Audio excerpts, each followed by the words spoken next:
সাম্প্রতিক ঘটনা প্রবাহে যুক্তরাষ্ট্র বাংলাদেশের পাশে আছে, পক্ষে আছে। এই বিষয়টা বাংলাদেশকে আরো উপরে নিয়ে যাচ্ছে। দর্শক, ভারত বাংলাদেশের বিরুদ্ধে যে ষড়যন্ত্র শুরু করেছিল, এই বিষয়টা নিয়ে বাংলাদেশ অত্যন্ত চমৎকারভাবে ঠান্ডা মাথায় ধীরে সুস্থে সামনের দিকে এগিয়ে যাচ্ছে। ডোমেস্টিক্যালি জনগণকে যেভাবে ঐক্যবদ্ধ করতে পেরেছে, ডিপ্লোম্যাটিক্যালি ভারতকে নানানভাবে জায়গা মতো ধরিয়ে দিয়েছে। আমদানি রপ্তানি বাণিজ্য নানান হিসাব নিকাশে ভারতকে চিন্তায় ফেলে দিয়েছে।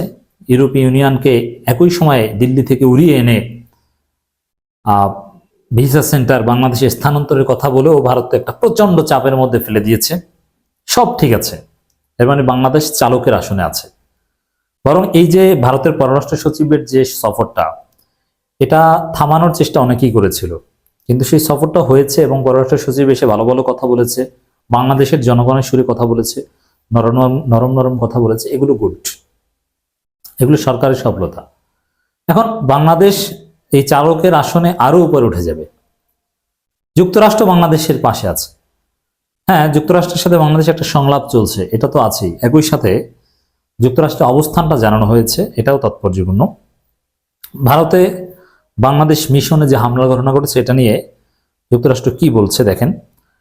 সমসাময়িক বিভিন্ন ইস্যুতে নানা প্রশ্ন করা হয় মার্কিন পররাষ্ট্র দপ্তরের ব্রিফিংয়ে।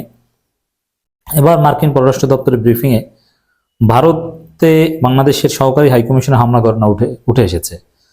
এখন মার্কিন স্টেট ডিপার্টমেন্টে প্রশ্ন করাটা যে কতটা গুরুত্বপূর্ণ আপনারা তো দেখেছেন, যে প্রশ্ন করতে করতে মুশফিকুল ফজল আনসারী সিনিয়র সচিব মর্যাদায় রাষ্ট্রদূত হয়ে গিয়েছেন। মানে এই প্রশ্ন করাটা কতটা গুরুত্বপূর্ণ। তবে ওখানে মুশফিকুল ফজল আনসারী টাইপের একজনকে ওখানে বসিয়ে দেওয়া উচিত। আমি জানি না যে কে আছে, ওই জায়গাটা ফাঁকা ছেড়ে দেওয়া উচিত না, ওটার গুরুত্ব থাকবে। যেমন হাসিনার আমলে হাসিনার লোকজন কিন্তু যুক্তরাষ্ট্রকে প্রশ্ন করে প্রভাবিত করতে পারেনি, কিন্তু আনসারই পেরেছে। এখনো এই জায়গাটা বিএনপি জামাত বা ডক্টর ইউনূস সরকারের লোকজনের দখলে থাকতে হবে। হাসিনার লোকজনকে বা ভারতের দালালদের কোনো স্পেস দেওয়া যাবে না। ব্রিফিংয়ে জানতে চাওয়া হয়, ভারতের পররাষ্ট্র সচিব বাংলাদেশ সফর করেছেন। বাংলাদেশ ও ভারত উভয় ভারতের অভ্যন্তরে বাংলাদেশের একটি কূটনৈতিক মিশনে সহিংস হামলার বিষয়ে উদ্বেগ প্রকাশ করেছে। এই হামলা ঘটনা এবং বাংলাদেশকে কেন্দ্র করে ভারতের ক্রমবর্ধমান আগ্রাসী বক্তব্য নিয়ে আপনার কোনো মন্তব্য আছে কিনা? জবাবে পররাষ্ট্র মন্ত্রণালয়ের মুখপাত্র ম্যাথিউ মিলার বলেন, আমরা চাই শান্তিপূর্ণভাবে সব পক্ষ তাদের মধ্যকার বিরোধ সমাধান করবে। এর আগে বাংলাদেশে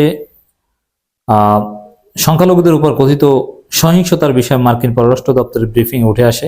মার্কিন পররাষ্ট্র দপ্তরের উর্দু হিন্দিভাষী মুখপাত্র ব্রিফিংয়ে বলা হয়, অন্তর্বর্তী সরকারের প্রধান উপদেষ্টা ডক্টর মোহাম্মদ ইউনূস বাংলাদেশ সংখ্যালঘু বিশেষত হিন্দুদের প্রতি সহিংসতার বিষয় নিয়ে ভারতের সংবাদ মাধ্যম খবরকে বারবার অতিরঞ্জন বলে আসছেন।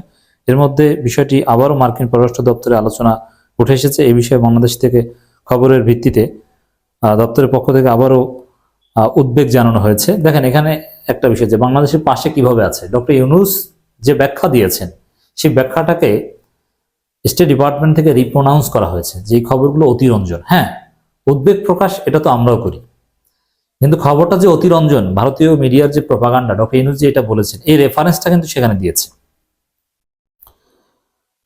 এবং এই যে দূতাবাসে হামলার যে ঘটনা, এটা নিয়ে উদ্বেগ প্রকাশ করা হয়েছে এবং বাংলাদেশ সরকারের সাথে ঘনিষ্ঠভাবে কাজ করার কথা বলছেন। তো দর্শক, বাস্তবে আমরা শুধু এটা না, নানানভাবে বাংলাদেশে যে যুক্তরাষ্ট্রের মিশন আছে, তাদের যে সামান্য তৎপরতা বা স্টেট ডিপার্টমেন্টের বিবৃতি, বক্তব্য সব মিলিয়ে যুক্তরাষ্ট্রের সমর্থন বাংলাদেশ সরকারের পক্ষে আছে, এটা স্পষ্ট হচ্ছে। ভারতের ষড়যন্ত্র মোকাবেলায় বাংলাদেশ সরকার সবাইকে পাশে পাচ্ছে। বাংলাদেশের জনগণ তো কার্যকরভাবে আছেই। বাংলাদেশের জনগণের মধ্যে থেকে সাবেক সেনা কর্মকর্তারা মাঠে নামেন, সাবেক পুলিশ কর্মকর্তারা মাঠে নামেন, রাজনৈতিক দলগুলো আছেন, সবাই আছে। এর মানে ব্যাটে বলে মিলে যাচ্ছে, বাংলাদেশ আরো উপরে চলে যাচ্ছে। ইউরোপীয় ইউনিয়ন দেখেন, এই যুক্তরাষ্ট্রের এই তো বললামই, এমন সময়ে ইউরোপীয় ইউনিয়নের 19 রাষ্ট্রদূত দিল্লি থেকে এসে ডক্টর ইউনূসের সাথে বৈঠক করলেন, যেই সময় ভারতের পররাষ্ট্র সচিব এসেছেন। এই টাইমিংটা ইজ ভেরি ইম্পর্টেন্ট। এর মানে ভারত যাই করুক, সারা পৃথিবী ইউরোপিয়ান ইউনিয়ন, যুক্তরাষ্ট্র সবাই ডক্টর ইউনূস সরকারের পাশে আছে।